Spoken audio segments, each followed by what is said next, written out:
Very good morning students. कैसे हैं आप? आशा है आप सभी स्वस्थ होंगे। तो आज बच्चों हम आपकी नवम कक्षा का पाठ 5 नाना साहब की पुत्री देवी मैना को भस्म कर दिया का भाग 2 करने जा रहे हैं। तो भाग 1 में बेटा मैंने आपको बताया कि 1857 के विद्रोह के असफल होने के बाद अंग्रेज़ सरकार ने विद्रोहियों के महल और वंशजों को समाप्त करने का आदेश दिया। तो इसी आदेश के चलते सेनापति और अंग्रेज़ सिपाही विठुर पहुँचे नाना साहब के महल को भस्म करने के लिए। तो जैसे ही वो तोपे लगाकर उसे भस्म करने लगे तो एक कन्या आकर बरामदे में खड़ी हो गई और सेनापति हे से अनुरोध करने लगी कि वो इस जड़ पदार्थ महल को भस्म ना करे। और वो उन्हें याद दिलाती है कि वो मैरी के पिता हैं और वो मैरी की मित्र रही है। अब मैरी की मृत्यु हो चुकी है और बचपन में बहुत बार मैरी के साथ वो महल में आया करते थे। अंततः जो सेनापति है उसे पहचान जाते हैं कि ये नाना साहब की पुत्री मैना है और वो अपने प्रमुख सेनापति आउट्रम से अनुरोध करते हैं कि क्या हम नाना साहब के महल को बचा सकते हैं। तो यहाँ तक बच्चों हमने पढ़ा था, उसका अगला भाग शुरू करते हैं। उस जवाब में आउट्रम ने कहा कि गवर्नर जनरल की आज्ञा के बिना यह संभव नहीं। नाना साहब पर अंग्रेज़ों का क्रोध बहुत अधिक है। नाना के वंश या महल पर दया दिखाना असंभव है। तो आउट्रम ने इस बात के लिए मना कर दिया कि ये गवर्नर जनरल की आज्ञा के बिना संभव नहीं है और अंग्रेज़ सरकार नाना साहब से बहुत क्रोधित है, इसलिए ये असंभव है कि उनके महल को संरक्षण किया जाए। तो सेनापति हे ने गवर्नर जनरल को इस विषय में एक तार देना चाहा। तो उस वक्त के गवर्नर जनरल लॉर्ड कैनिंग थे, उन्होंने तार भेजा। आउट्रम ने फिर सेनापति हे से पूछा, आखिर आप ऐसा चाहते क्यों हैं? इस महल को विध्वंस किए बिना और इस लड़की को गिरफ्तार किए बिना हम नहीं छोड़ेंगे। ये सुनकर सेनापति हे के मन को बहुत दुख हुआ और वो वहाँ से चले गए। इसके बाद जनरल आउट्रम ने नाना साहब के महल को घेरा और फाटक तोड़कर अंग्रेज़ी सिपाही अंदर घुस गए और उस लड़की को ढूंढने लगे, पर पूरे महल का कोना कोना ढूंढने के बाद भी मैना उन्हें नहीं मिली। तो मैंने आपको पहले भी बताया था कि महलों में अपनी सुरक्षा के लिए सुरंगें खोदी जाती थी जो कहीं दूर जाके निकलती थी। हो सकता है मैना वहाँ से कहीं और निकल गई हो।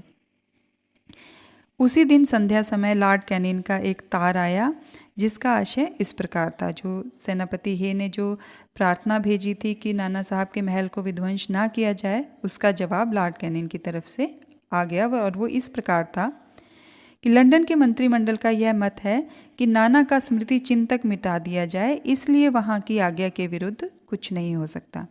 कि ये मंत्रिमंडल ने यह मत लिया है कि नाना साहब का स्मृति चिन्ह, मतलब जिससे नाना साहब की याद भी आए, वो भी चिन्ह मिटा दिया जाए और हमारी आज्ञा के बिना और कुछ नहीं हो सकता।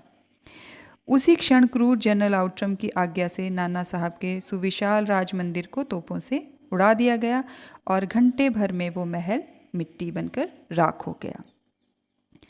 उस समय लंदन के सुप्रसिद्ध टाइम्स पत्र में 6 सितंबर को यह एक लेख लिखा गया कि बड़े दुख का विषय है कि भारत सरकार आज तक उस दुर्दांत नाना साहब को नहीं पकड़ सकी जिस पर समस्त अंग्रेज जाति का भीषण क्रोध है।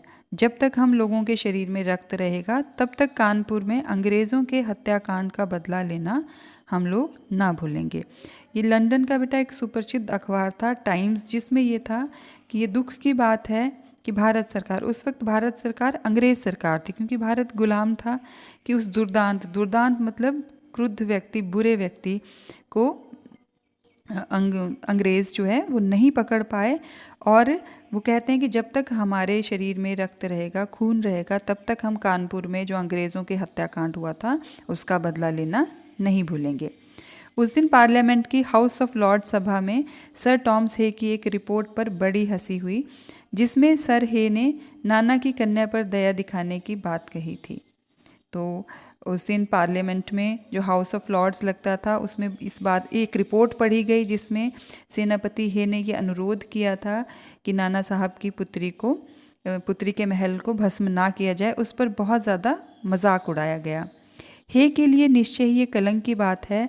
जिस नाना ने अंग्रेज नर नारियों का संहार किया, उसकी कन्या के लिए क्षमा। अपना सारा जीवन युद्ध में बिताकर अंत में वृद्धावस्था में सर टॉमस हे एक मामूली महाराष्ट्र बालिका के सौंदर्य पर मोहित होकर अपना कर्तव्य भूल गए। मतलब उन्होंने उसे और ही रंग दे दिया। हालांकि जो सेनापति हे थे वो इसलिए उस महल को बचाना चाहते थे क्योंकि वो मैना जो थी वो उनकी बेटी मैरी की मित्र थी, परंतु उन्होंने उसे ये कहकर उसका मजाक उड़ाया कि वो महाराष्ट्र की बालिका के सौंदर्य पर मोहित होकर अपना कर्तव्य भूल गए।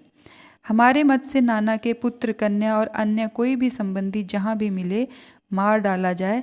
नाना की जिस कन्या से हे का प्रेमालाप हुआ है उसको उन्हीं के सामने फांसी पर लटका दिया जाए कि उनके जो भी हैं, कोई पुत्र है या कन्या है या अन्य कोई संबंधी है, सबको मार दिया जाए और मैना को जो है सेनापति हे के सामने ही फांसी पर लटका दिया जाए।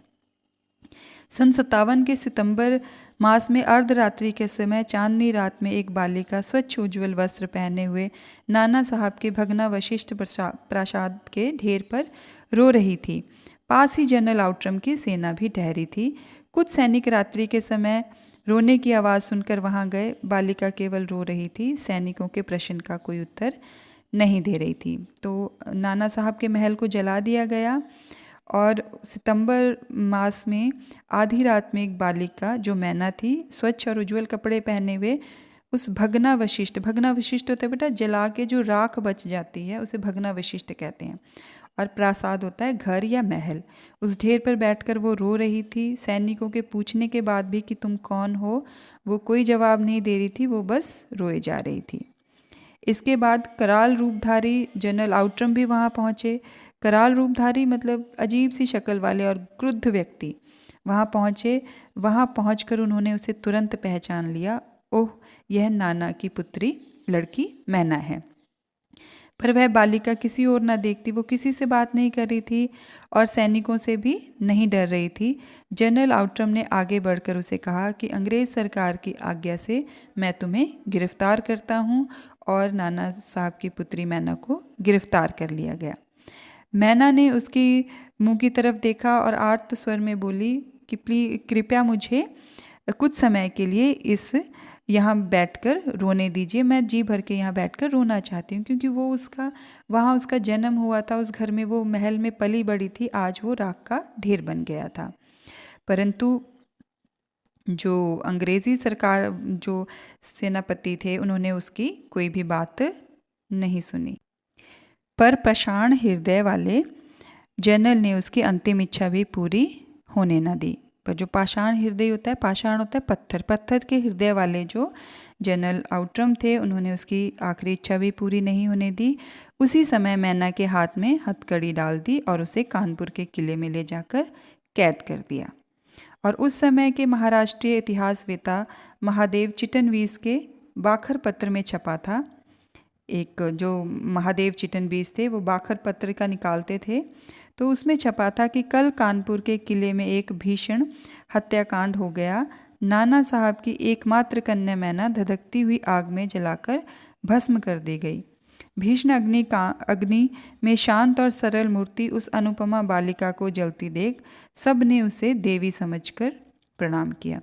और उस पत्र में सबको पढ़ने को मिला कि कल के एक भीषण हत्याकांड में नाना साहब की बेटी को जो है जलती हुई अग्नि में जला दिया गया और भस्म कर दिया गया। तो ये सब सोच के, उसके बलिदान को सोचकर और उसे याद कर कर सबके मन द्रवित हो गए और सब ने उसे सब नतमस्तक होकर प्रणाम किया। तो ये था बेटा आपका भाग 2। आशा है आपको ये समझ आया होगा। धन्यवाद।